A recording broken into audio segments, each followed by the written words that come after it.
Thanks for being here for our bi-weekly update, give you some information about what's going on and give you an opportunity to ask some questions so we can educate the community about what's going on. So first of all, I'd like to start off with an update on this past weekend, 4th of July weekend. Obviously, a big holiday, a lot of stuff going on. I'd like to say thanks to all the officers that worked 4th of July. Personally, I can tell you from experience, it's one of the worst holidays to work. 4th of July, New Year's, and Halloween are miserable as police officers to work. But we had officers that volunteered to work overtime, to work extra details to make sure that the city was kept safe. We have a city that has a lot of places to go, a lot of things to do and celebrate. And we're fortunate to have people that are out there willing to work on those holidays and keep us safe. And fortunately, we had no major incidents in many of our entertainment areas because those officers were out there putting in all of that extra work to keep us safe. So I want to give a shout out to them and thank you to everybody, and I hope everybody in the community had a good time this weekend. Now, as far as the crime overview, the numbers right now are still trending in the right direction. We're about 33% down on homicides, a little over 30 on shootings. Carjackings are down, as well as our fatal accidents are down also. So these are all things that are trending in the right direction. And I'll give a shout out again to patrol officers. We're going to highlight homicide today and some of the work that they've done, but a lot of the work to keep crime down is really about that proactivity and that engagement that the average patrol officer has on a day-to-day basis with the community. So we want to make sure that they are out there engaging, being visible, making sure that the community knows that we're there to take care of their needs, and making sure criminals know that we're there to take them off the street if they get out of line. So a real big shout out to them. And we're going to talk about a couple cases in just a minute that I think will be good examples of some of that work that's being done. Really quick, just for everybody's awareness, there is the ISCO PGA Championship going on this weekend. And the only interruption there might be is a little bit of traffic congestion out in the Shelbyville Road, Winnington Parkway area, where we'll have a traffic detail going on to manage traffic there. But I'm sure that will be a very enjoyable event where we get to highlight our city again. One of the cases I'd like to highlight is 2nd Division Impact had a case, I believe it was just yesterday or the day before, just yesterday, where they got an anonymous tip that several juveniles had weapons. And so through the course of the day, with the assistance of the 2nd Division Patrol, 2nd Division Impact, and SWAT, they ultimately conducted a search warrant in the 1300 block of South 20th Street. You can see the guns that they recovered here, along with drug paraphernalia and marijuana. In this case, we're talking about 1 adult and 3 juveniles being arrested and getting these guns off the street. We've talked about juvenile crime in the past. We know it is a source of frustration, not just for the police department, but for the community. And we're going to continue to do what we can. We need the community's help in dealing with juvenile crime. Ultimately, it is the parents and the community's responsibility to take care of this. You need to know where your kids are. If I had mechanism to deal with parents better, whose kids commit violent crimes or are caught in doing these types of crimes, I would prosecute parents all day long. But we have to do something differently in this community when it comes to dealing with kids. It's extremely frustrating.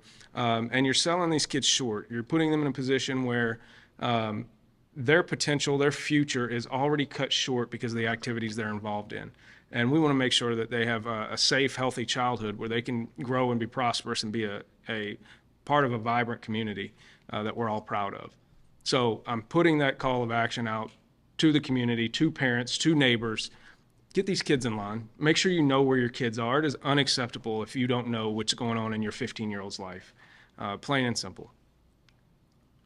Another great piece of work in collaboration between some of our investigative units, our specialty units, as well as patrol. So a carjacking happened just yesterday also around Preston and Outer Loop. It was immediately assigned to the robbery unit, where Detective Ashley Schaefer took lead in the case. Ultimately, just a few hours after the carjacking, the vehicle was located down in the Portland area. Turned into a short pursuit, and then these 2 suspects decided to run on foot, and instead they just went to jail tired. So another really, really good example of collaborative police work, proactive police work, of officers who are out there looking for bad guys And these couple of guys who were preying on our community, and hopefully justice is served and keeps them in jail for an extended period of time until they learn how to play by the rules. Another case I want to give a shout out to and a highlight to is this homicide arrest that was just made over the past weekend. This is an amazing example of long-term collaborative work between all kinds of units, between patrol, RTCC, that's our real-time crime center, digital forensics unit, homicide, SWAT, air unit, flock. I mean, it was absolutely amazing to see the collaboration and the work in conjunction between different units and technology, and the use of technology in this case, to bring these people to justice who had taken somebody's life. And we can get into that a little bit more in just a minute. But at this point, I'm going to turn over to the lead detective in this case, who has worked this case diligently, just like she does on all cases, and let her give you a little bit more detail about how this case progressed. Detective Lindsay Lynch. I'm Detective Lindsay Lynch. I started working this case. The homicide actually occurred on April 13th, 2025. It was in the Russell neighborhood. It occurred at West Chestnut and Dr. W.J. Hodge. It was at 8:30 p.m. that night. Basically what occurred was there was the victim was in his vehicle driving down West Chestnut, and when he was stopped at a red light, and the suspect vehicle approached next to him and opened fired on him and struck him, and then he remained inside of his vehicle until the 1st Division officers were able to get there and assist him with medical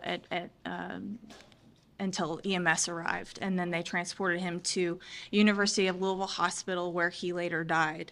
The victim in this case, his name was Wayne Woods Sr. RTCC was able to locate the vehicle. It was a black Durango that was fleeing from the scene. They were able to locate that. And from there, we were able to kind of follow the vehicle and get some information from it. We were able to identify 2 people that were involved in the homicide. There was actually 2 vehicles that ended up being involved. It was the driver of the black Durango, which was the actual vehicle that committed the homicide. That driver, his name was Maurice Hurd Jr., and the secondary vehicle that was involved, his name, the driver of that vehicle's name is Joseph Coggins. They were taken into custody just recently on July 3rd. It was a very long investigation. Lots of people were involved. It started obviously in the 1st Division, so those officers were involved. We used ShotSpotter was what we were notified of the incident from, and then it went on to RTCC helped us, Flock helped us, the digital forensic unit did an enormous amount of work on this case. We used, I would say, probably between 20 and 30 cameras from RTCC and Flock, but then local businesses assisted us, which was a huge help to us. The amount of video that we received from local businesses was an enormous help on this investigation. We went on when they were taken into custody. We had the Criminal Interdiction Division, the Firearms Intelligence Squad was who assisted us with that. SWAT assisted them, the K-9 unit, 4th Division officers. I believe the chief mentioned the Air 30, K-9, Elemental, VCU. It was a huge collaboration. So like I said, we've had 2 arrests so far that occurred on July 3rd. Those arrests, also, they were able to recover a gun, a large amount of fentanyl, ecstasy pills, cocaine, and U.S. currency. But I think that what we really wanted to talk about was that the technology that was used in this case, and how technology is constantly updating, and so is LMPD. We are working hard to solve these cases, even if this one was in April, no matter how long. I mean, we don't give up. We try very, very hard to give closure to the families, and hopefully in this case we gave closure to the Woods family. And it's something that we try to do with all of our cases. So if there's families out there that are waiting for closure, hopefully yours will be coming soon. So again, great job to Detective Lynch and all of the homicide unit and all of the different units and people that collaborated to make that happen. I think this is a really, really good example so that people have an understanding of what all goes into prosecuting a homicide case. Understand that we get one shot at prosecution. That is it. If we go forward with an incomplete case and we blow it, we've blown the justice system and service of justice for that family forever. And so we want to make sure that we're doing the work the right way, complete, and get it done right the first time. Another thing that I'll point out on this is that you may be familiar with the homicide victim's name. We are. We've been dealing with that victim for the better part of 20 years. It was predictable based on his lifestyle what was going to happen to him. That being said, look at the amount of time and resources and effort and energy of the entire police department, along with the community, to bring justice to the people that killed him, to bring justice for that family, to make sure that even though he was involved in all kinds of things that ultimately led to his death, that we still put, this is probably, when you look at all of the technology, all of the person hours invested, you're probably looking at well over several thousand hours, person hours of time, and probably close to $1 million investment when you add everything up just to get to this point. This is not including what will continue to happen with DNA and the prosecutorial process and everything like that. And this is a person who has cost our society so much money over the years and so much pain, and we still put that amount of work into making sure that his killers were brought to justice. That's what this department is about, and that's the good work that people do every single day, and it's absolutely amazing. And I understand, I get the question all the time about cold cases. I understand, I can't imagine the pain that some of these families go through when they lose a loved one, but I hope this illustrates to many of you the amount of effort that we do put into solving every single one of these cases. We do care about this and we want to get it right, and we want to bring justice and closure to the families. And it pains us when we're not able to do that. And so we'll continue to be dedicated to making sure that we get things right. We bring closure and justice to families so that they can have some peace after the death of a loved one. The other aspect of understanding homicide investigations is that when we take people off the street and we take them out of society, they're often the ones that are going to be the next victims of homicide. So that is part of the process of disrupting and interrupting that crime cycle, because we know somebody is going to come after them eventually, and that cycle won't stop until ultimately some kind of justice is had. And so that's a big part of this, is making sure that we interrupt that crime cycle. So one of the other cases that I want to highlight before I open it up to questions is the Crystal Rogers case in Bardstown. I know everybody's super interested in that for various reasons, but I will point out that our digital forensics unit and Detective Tim O'Daniel did an absolutely amazing job in that case. And from my understanding, that case probably would not have been broken if it was not for the assistance of our digital forensics unit and Detective Tim O'Daniel, who did an amazing job of making sure that they got information together and data that was critical in the prosecution in that case. So at this point, I will open it up to questions.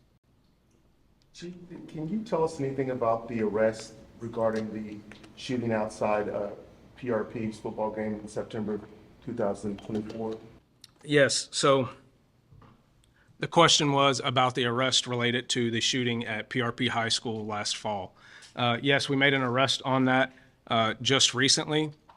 It's my understanding that everyone involved in this homicide investigation is no longer on the street. So we have no one to worry about out there on the street that is related to this. Another example of we can never bring back that young man who was killed, but hopefully we brought a little bit of closure and a little bit of comfort to the family of that young man, knowing that the people who murdered him are off the street at this point.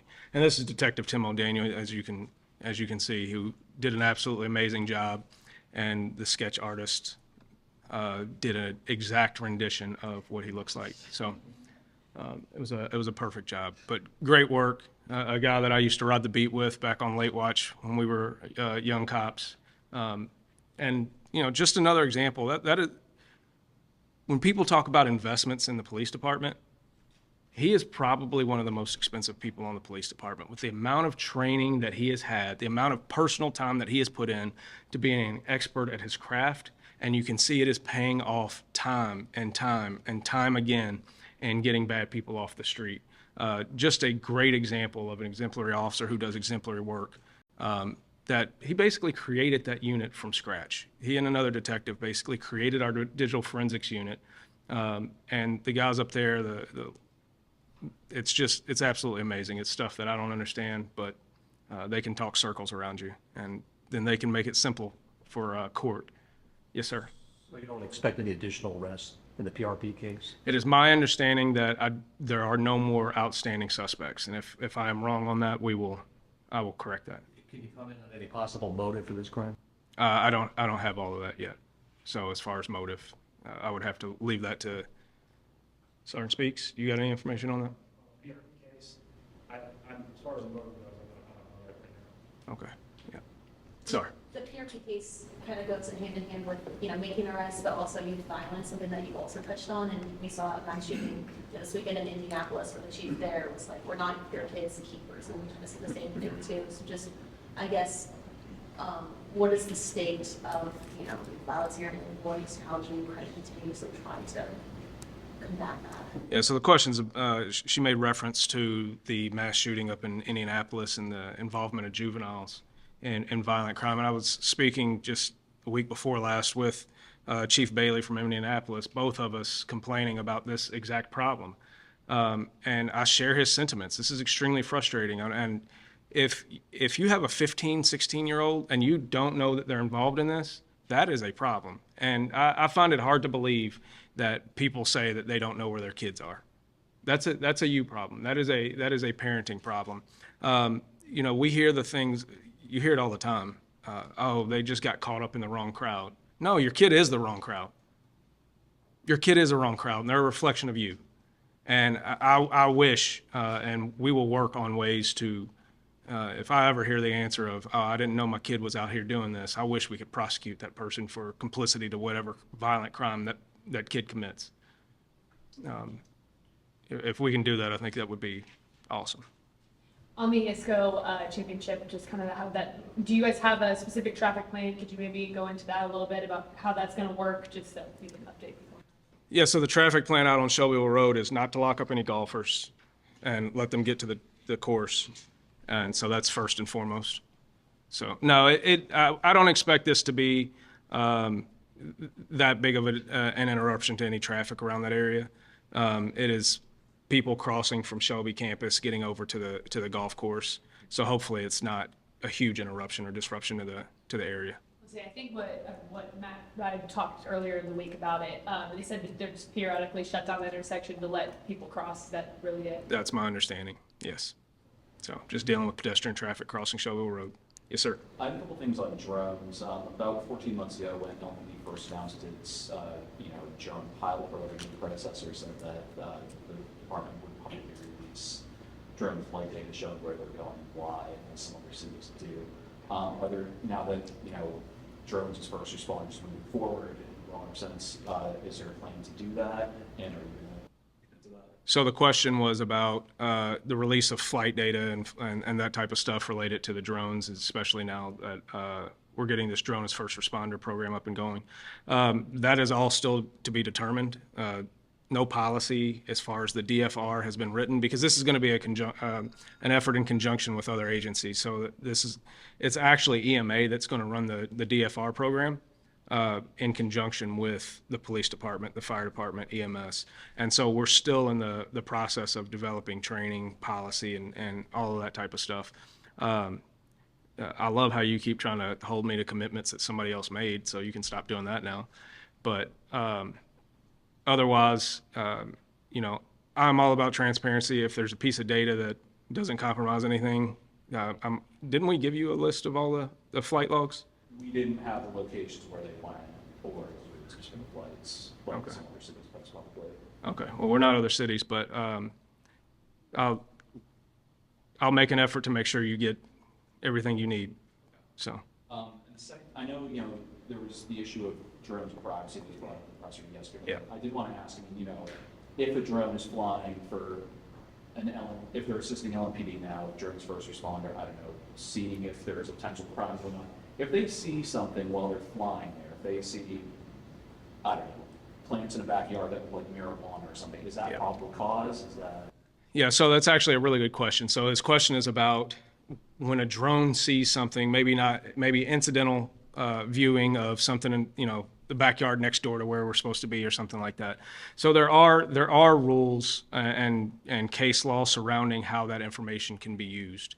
And so anything that's obviously in the public, we have access to be able to view without a problem. When it comes down to things that we otherwise would not be able to view with the naked eye, there are separate rules that have been, vetted through the Supreme Court, and that is part of making sure that specifically, it's even less than the officers that are getting that information on the street. It's as much the pilots and the people that are transmitting that information to make sure that they are giving the accurate information, make sure they understand all of the nuance of that law. When it comes to things that are exigent, meaning there is a danger right now, we obviously have a lot more authority to be able to act and then calm the situation, make sure everything's safe, and go through getting search warrants and that type of stuff. But even right now, if we use a drone inside of a house, we have to get the search warrant has to specifically request that. So those are things that we are very aware of and we're very attuned to. One of the things that we're doing within LMPD to make sure that that's done the right way is we are creating a supervisor position over our drones, because we have other drones besides for just the DFR drones, as you refer to, and it is shown to be ineffective to try to run that in the current model that we have through our tech services. We're just not able to capture, produce, centralize all of the data and track everything the way that we want to without dedicating a specific person to it. And so we'll be posting that spot soon to get that filled, to make sure that we're better able to account for all of that. I wanted to ask a couple about the 4th of July weekend, going back for a moment. Can you detail exactly the resources that you guys put into Nulu specifically, just given what they had seen the previous couple weekends? So the question was about Nulu and the amount of manpower and resources that we put in specifically into Nulu. So we had a detail out there. I'm not going to give you the wrong number off the top of my head about exactly how many officers were working, but it was somewhere in the area of 15 or so additional officers that were helping between Nulu, Bardstown Road, and kind of downtown. We even went down to 26th and Cedar to deal with a very similar issue of the bar right there where people were out in the street and it's too many people. So we went down there with ABC and took care of that.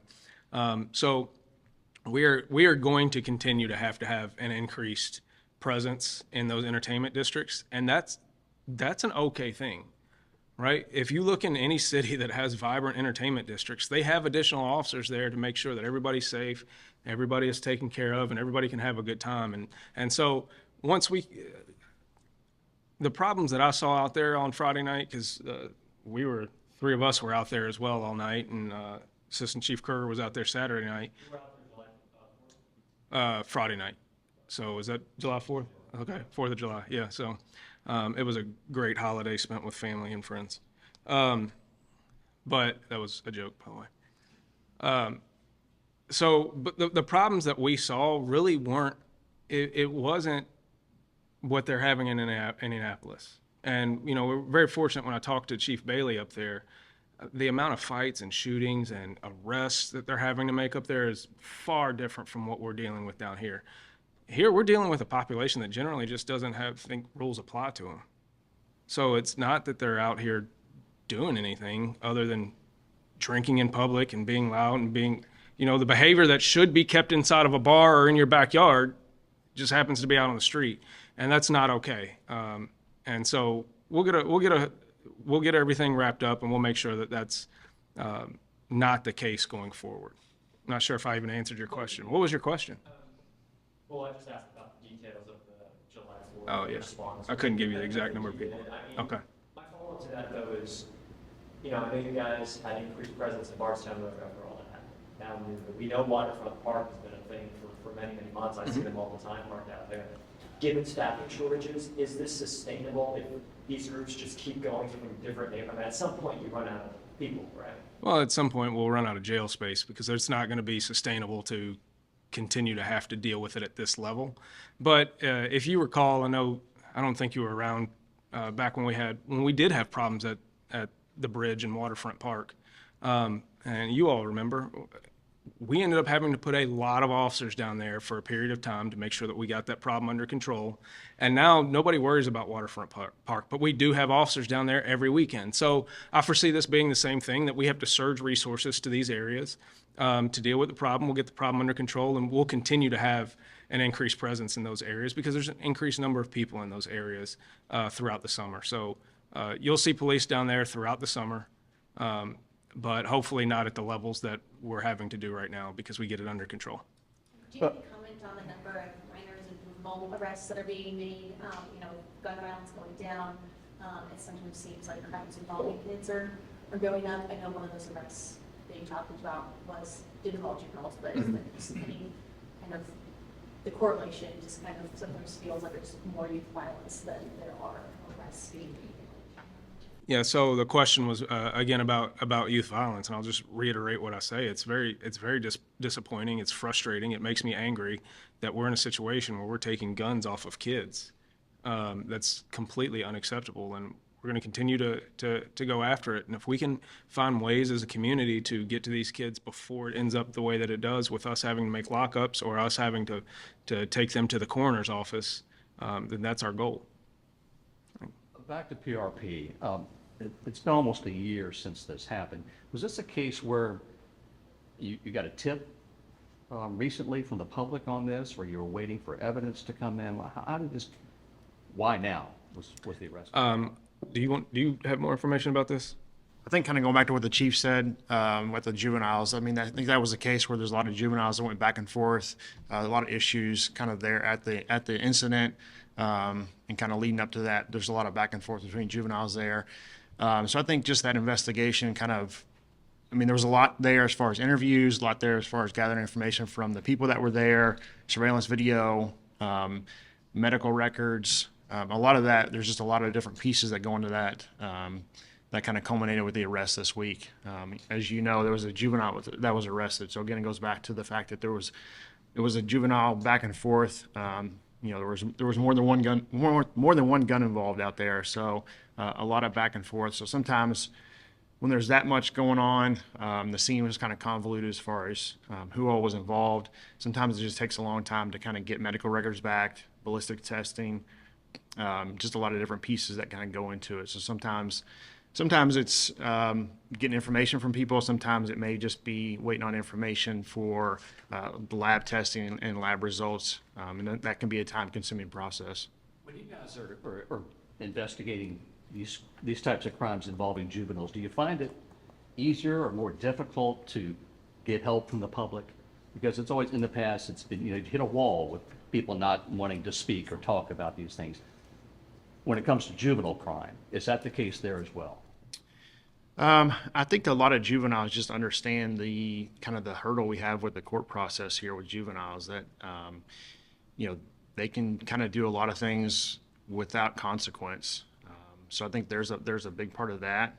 So kind of just continuing in that same pattern of that same lifestyle, and they kind of understand, hey, there's not going to be much retribution for what I'm doing. I mean, I think that we kind of run into that hurdle a lot with any case, whether it's juveniles or anything. That's something. Witnesses, things like that. At times, yes. Also, Paul, I want to point out that this is exactly the same thing that I said with the other case, that it might take time, but ultimately these cases don't get stopped. They don't stop working these cases, and they want to make sure that whether it takes a day, 10 days, 10 months, 10 years, we're going to continue to make sure that we work to get all the information to bring these people to justice.